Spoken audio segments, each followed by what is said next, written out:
നിങ്ങളൊന്ന് വന്ന് പറയൂ, പ്രതിപക്ഷത്തുള്ളവർക്ക് ഇതേ തരൂ എന്ന് അങ്ങ് ഇന്ന് പ്രഖ്യാപിക്കണം. ഞങ്ങൾ രണ്ടാം തരം പൗരന്മാരാണ് അല്ലേ? നിങ്ങളുടെ ദൃഷ്ടി ഞങ്ങൾ ഓടളിക്ക് വന്നതല്ല. അവിടെ നിങ്ങളെ തോൽപ്പിച്ച് ജയിച്ചു വന്ന MLA ആണ് ഞാൻ.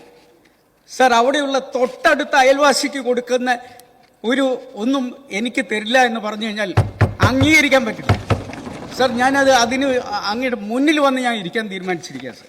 സർ, നരിക്കുനി ഫയർ സ്റ്റേഷൻ എനിക്ക് അംഗീകാരം കിട്ടിയിട്ട് എത്ര സമയമായി സർ? ആ അംഗീകാരം തന്നിട്ട് 3-4 വർഷമായി.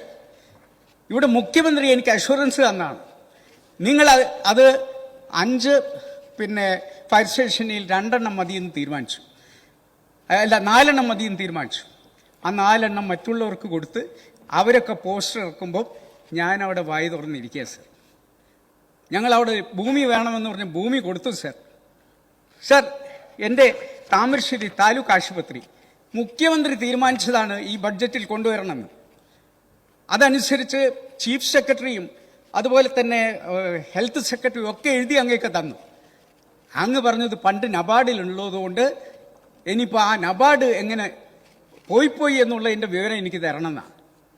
എനിക്കിതിൻ്റെ ആവശ്യമൊന്നുമില്ല സർ. സാർ പക്ഷെ അവിടെ വന്ന് പറയണം, ഇവനെ ഞങ്ങൾ രണ്ടാം തരം പൗരനായി കാണുന്നതുകൊണ്ട് തരാൻ പറ്റില്ല എന്ന്. സാർ, ഞാൻ വൈകാരികമായി പറയാണ്. അങ്ങനെ മുന്നിൽ വന്നിരിക്കും ഞാൻ. ഒരു മണ്ഡലത്തെ ഇങ്ങനെ വിവേചനത്തോടു കൂടി കാണരുത്. Yes, please. Yes.